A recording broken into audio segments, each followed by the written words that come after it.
everybody, to another episode of the Nonprofit Show. Two things. Start of Q2, big day.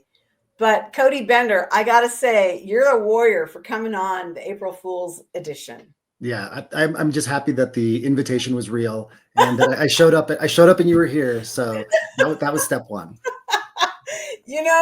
Really, I always feel bad for the poor sod that has to come on April Fool's because it's like the worst. It's like super fun, but it's super bad. And normally I'll just man up.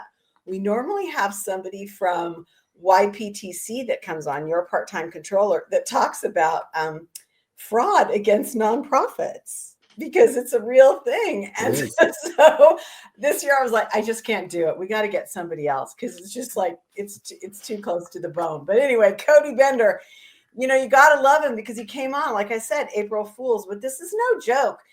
Mastering nonprofit board meetings. This is a big topic. We could be having this conversation for the next 4 hours today, but Cody's going to give us his best and brightest points for the next 30 minutes. The best and the brightest of our industry supports us daily, and that includes Bloomerang, American Nonprofit Academy, Staffing Boutique, JMT Consulting, Interim Executives Academy. Oh, that's a new name, but a familiar look. Third Sector Company, our partners over there are going through a rebranding and a name change. Interim Executives Academy. You're going to be hearing more and more about them. Your Part-Time Controller and Fundraisers Friday. Again, I'm Julia C. Patrick, CEO of the American Nonprofit Academy, and I have this amazing group of co-hosts that come from all over the country. I'm flying solo today with our guest, Cody Bender, Chief Product Officer of Boardable. Welcome. Thank you. Thank you for having me. I promise I will keep everything as factual as humanly possible. No jokes, no tricks. Just straight to the facts. I think everybody's walking a little on glass right now, eggshells, whatever you want to call it. So that's probably a good idea to be towing the line. I agree. Yeah. So before we get into this, Boardable is one of my all-time favorite products. I've just got to say, if I had been able to use this in board service, especially when I entered into board service 30 years ago, my life and the organizations I served would be a lot better.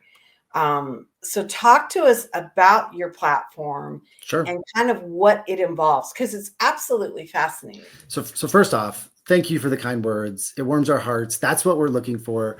That's why we get up in the morning. It's why we work on Boardable. It's why we are constantly innovating.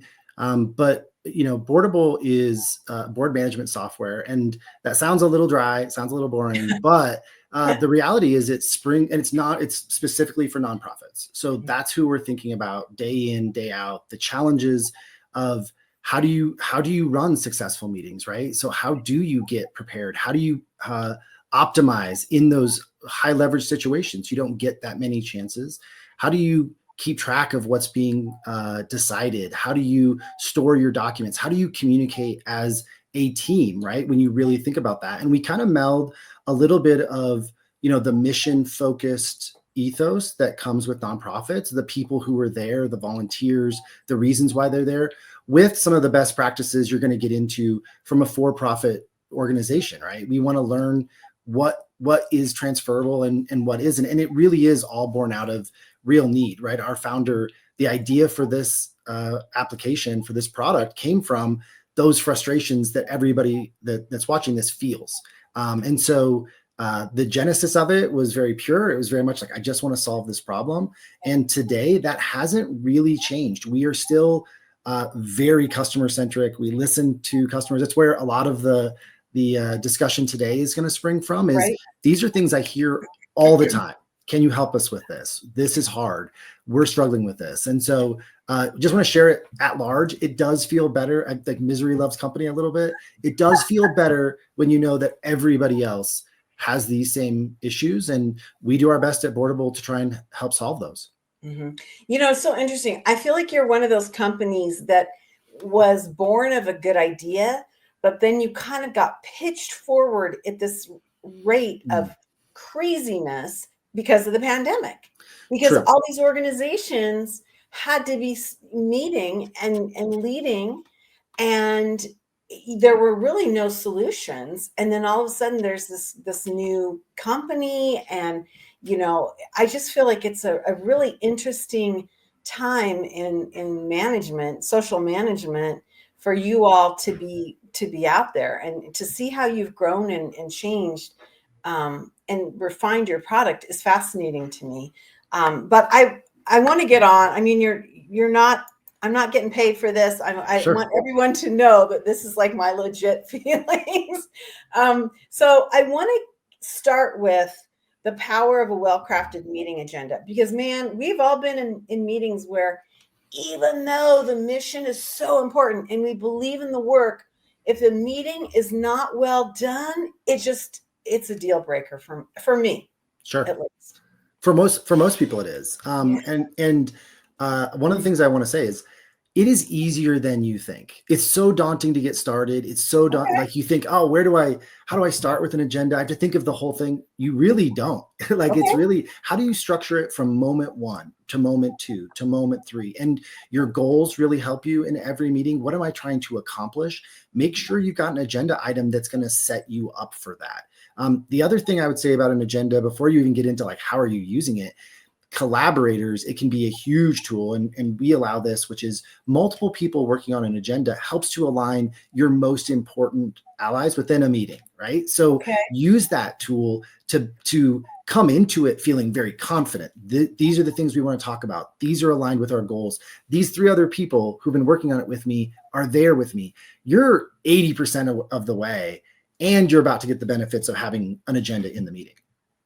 I have to say, that's nothing. I wouldn't have gone there. I wouldn't have thought of that. I mean, I know a lot of times, well-run organizations get that agenda out early, and that is there's a period of time, maybe, 24, 48 hours, whatever, where you have the opportunity to add to it, or at Sure. least review it.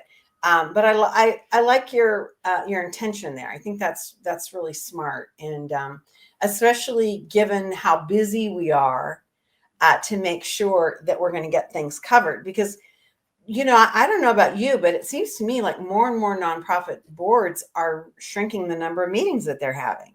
They're Absolutely. I mean, because it is a time, there's a time consumption that goes with preparing for it, yeah. for getting everyone to be there at the same time. It feels like somehow just people in general are busier, more like there's a little franticness to society where it's hard to get the overlap where you can get people in the same room. So you're right. Every minute really counts.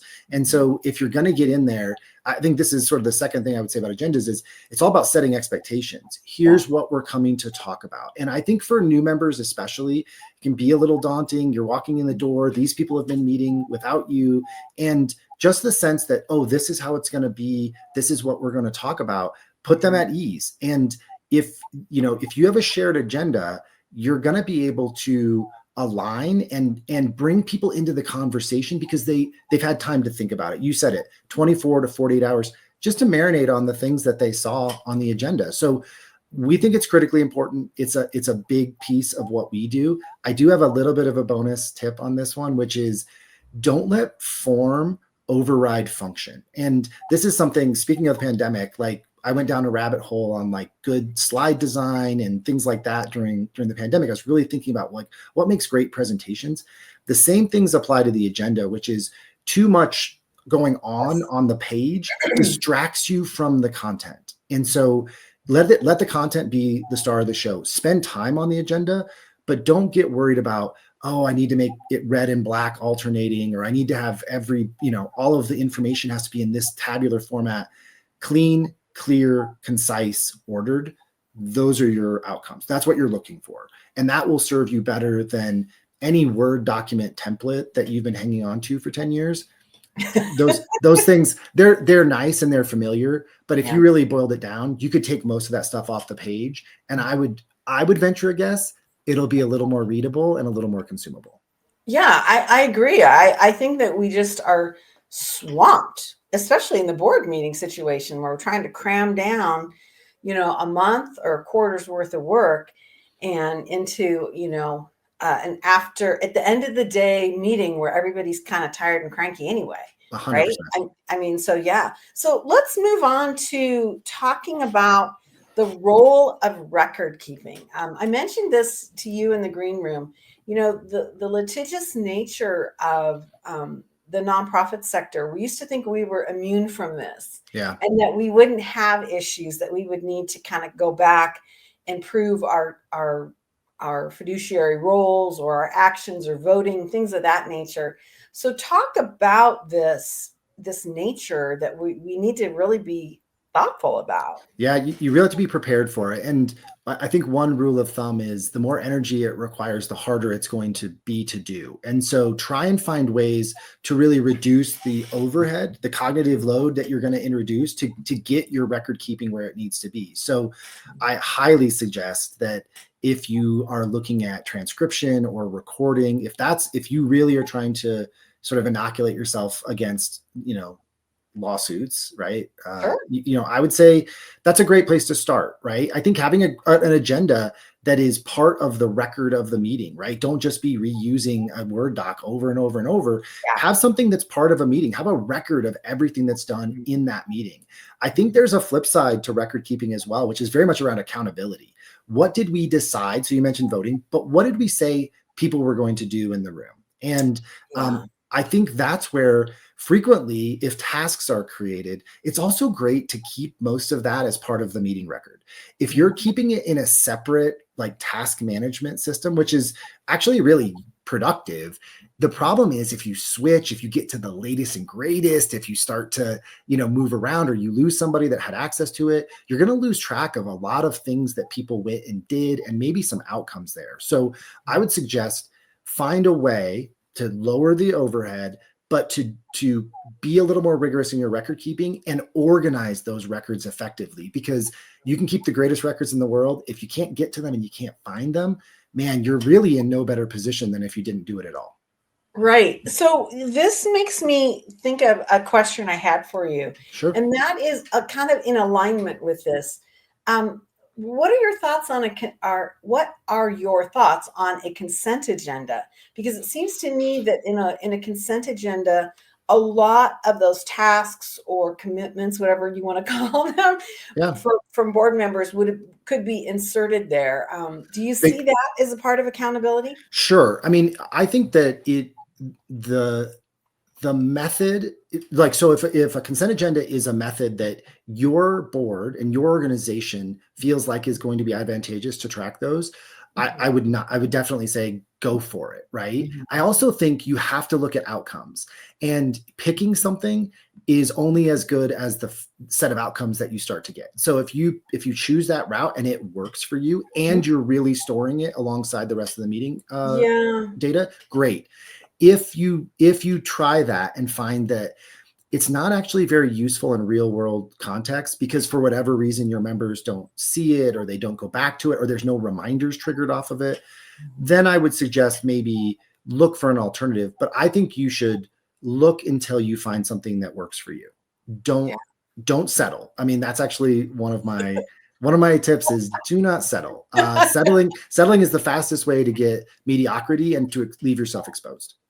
Yeah, I think that's very wise. That's incredibly wise. And I appreciate you bringing that up, because I think sometimes we can settle, and sometimes those consent agendas, um, yeah, they kind of are a way. I don't want to use the word bury, but they kind of get us off the hook for certain things. I agree. And I think there's a checkbox mentality that you never want to get into, right? You're not just there to check boxes and say, well, we talked about these things. You're there to make a difference. You're there to make something happen. And so you have to find this is kind of a tools thing, but like you got to find the tools that are going to let you do that. And so much of it comes down to energy. It's hard to iterate if everything is really hard to do, and so always keep that in mind when you're choosing, which is like, hey, let's try this. Worst case scenario, we try it for a couple meetings. If it doesn't work, we can move on. If it's very complicated to institute, man, you're going to feel like sunk cost. And it's like, wow, we just spent days putting this together.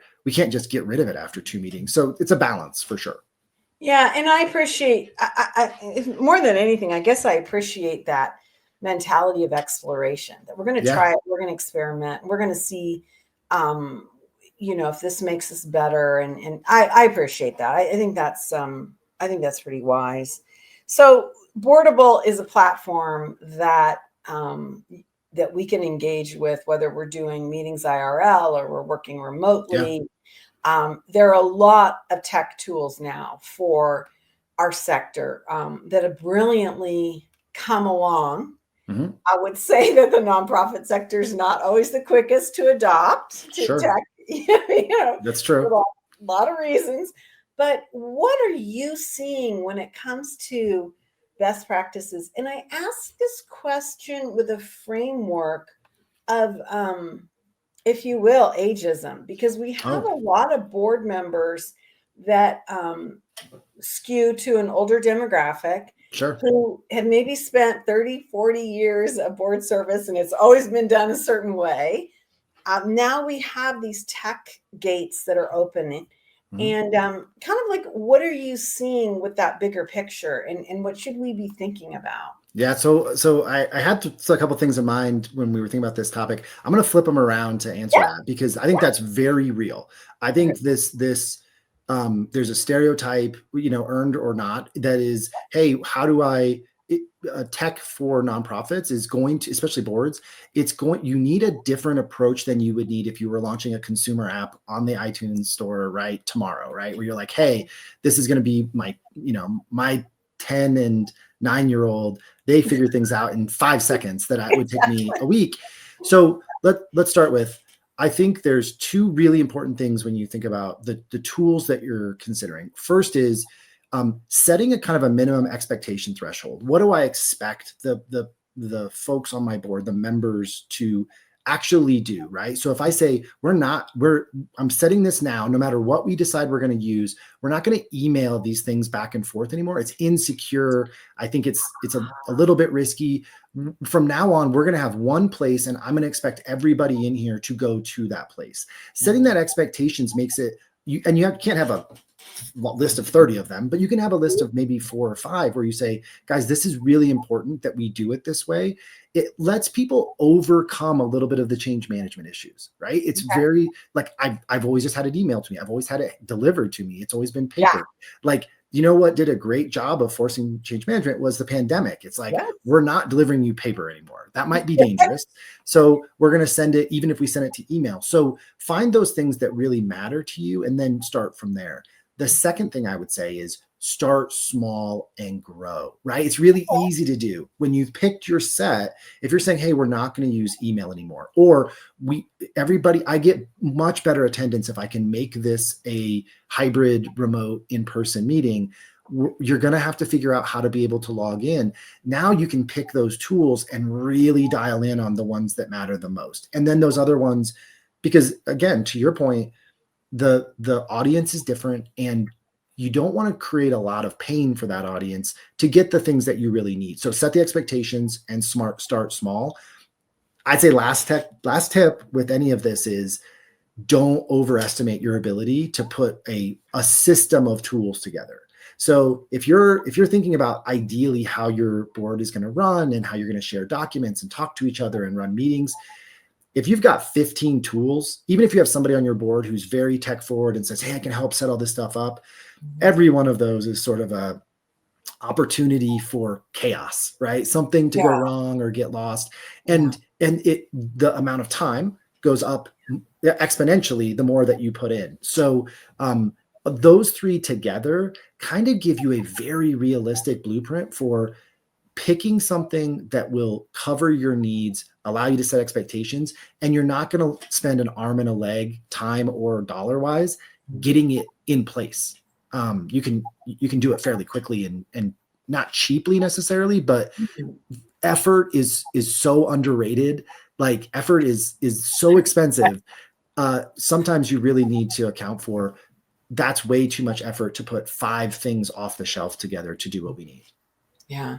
So this is a tough question, but what should we be thinking about in terms of implementing this type of change?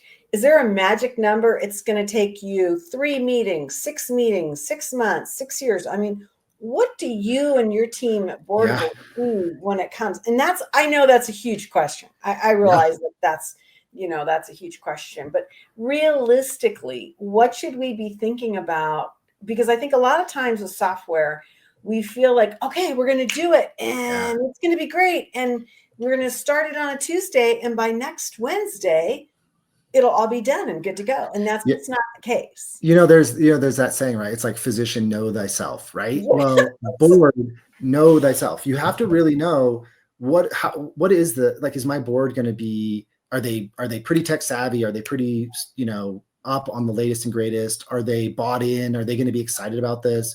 Or is it the opposite? And it's going to be, hey, I need to spend more time individually with each person. I really need to spend more time thinking about what I introduce to our board, right? Piece by piece, building to a crescendo as opposed to everything all at once. And I know this is like the world's worst answers when it has a lot of nuance to it, but the nuance is real. And we see boards that they're super motivated and they just come in and hit the ground running and they are off to the races.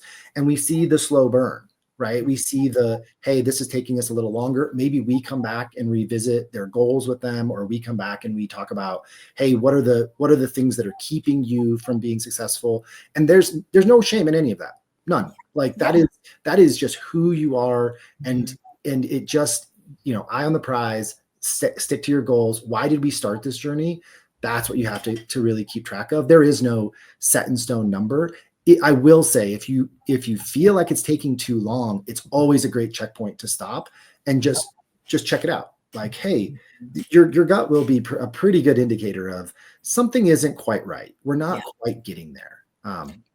I've got to believe too, it's somewhat community forward. Like if you're in a community where, let's say, consent agendas are being used, or Boardable for, our platforms being used, then you're going to have, because board members generally don't just serve on one board. Correct. You're probably going to have folks that are like, hey, I've been trained up by this other group that I'm involved with. And then they start sharing this information. I've got to believe there's some sort of like, lemming concept here where, we have groups that follow one another. And that's very true. And we do see frequently Boardable customers are boards that have a member or an executive director or someone like that who has used Boardable elsewhere, right? Yeah. And they can come in because they shortcut like the learnings. Mm-hmm. Learnings are a big part of this. And if you've done it once and you can come in and say, there's all these benefits that we can access here. It's nice to have somebody to lead you across,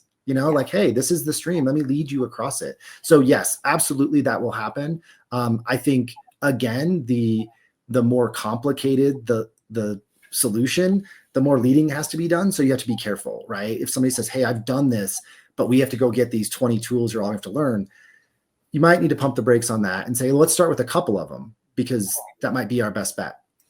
So I think that's a lot of wisdom there. And for anything, I mean, my gosh, just implementing a new fintech system, same thing. You got to kind of navigate this in. So that leads us to our last conversation of the day. And we don't have a lot of time, but what are some of these common pitfalls to avoid? I mean, you said something brilliant about just overwhelming everybody in the system by trying to do too much at once. Yep. What are some other things that we should be thinking about? Yeah, I mean, I think you hit the nail on the head. I think the number one is just overestimating your capacity for change management as a group. And it doesn't mean you can't pick a solution. Like you could pick Boardable. There's gradient about how much you want to do or how aggressive you want to be, how fast you want to go. And so setting expectations, you can't overestimate that, because that's real.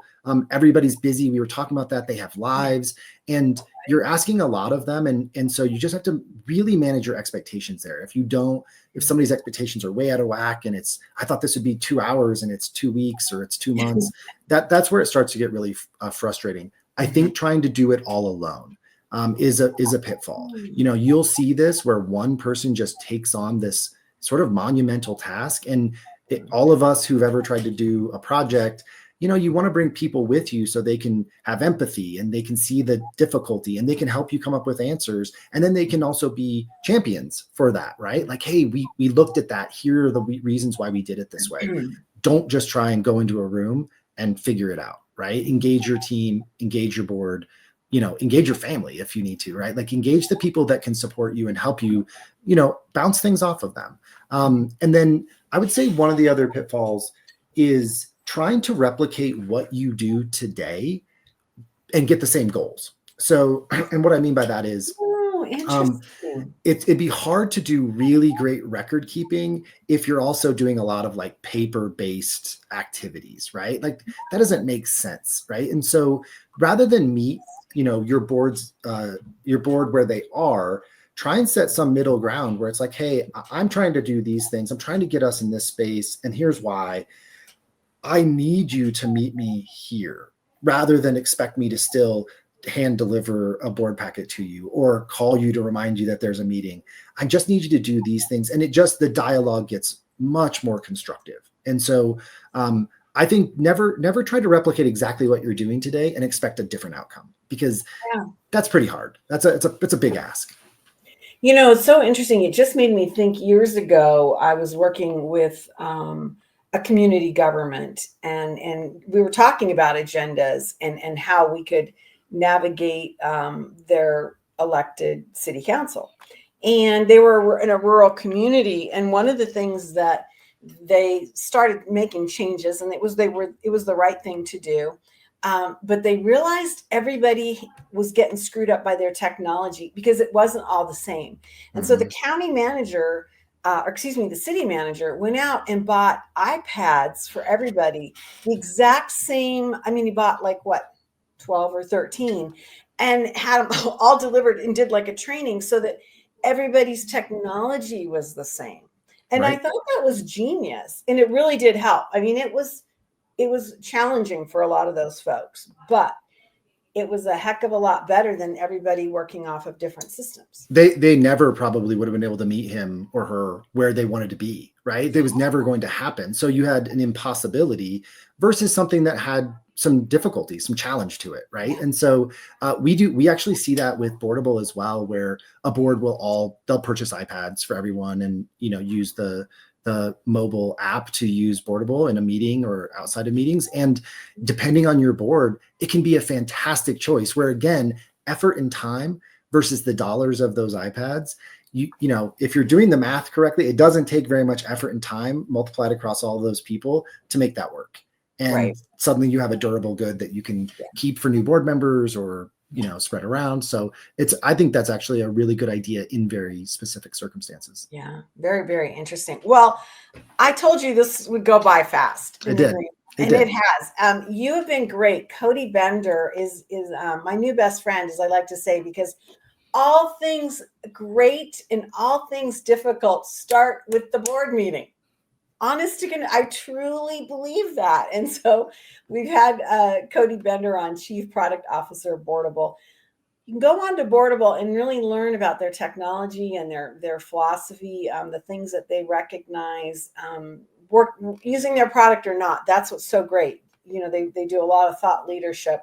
You can go to boardable.com and learn more about this technology. I think it's just a win-win for everybody. It's still in its infancy, this concept, but also we've changed the way we're running our boards. We've changed the way we meet. We've changed our expectations. So it's I feel like you're in this dynamic moment, if you will, which is very exciting. It's got to be stressful, but it's got to be very, very exciting. Yeah, it's very exciting. And it's the good kind of stress, right? You're making a difference, you're helping a lot of people. So that's a very gratifying aspect of it. It's really cool. Well, it's been fabulous having you on. Who makes a difference every day in our lives are our presenting sponsors. They include Bloomerang, American Nonprofit Academy, Staffing Boutique, JMT Consulting, Interim Executives Academy, new name, same great folks over there at Third Sector Company, launching today with a new name and new brand after nearly 30 years in practice. Your Part-Time Controller and Fundraisers Friday. These are the folks that make a difference in so many lives, day in and day out. I mentioned this last week. We started our 6th year of broadcasting last week. We're marching upon 1,300 episodes. And most of these folks that you see here have been with us since the beginning. And so they're part of that journey with us. We, Cody, at the Nonprofit Show, end each and every episode with this mantra. And it means a lot of things to me, and it always changes. But today, the message I'm thinking about organizationally, and it goes like this: to stay well so you can do well. Thanks, everyone.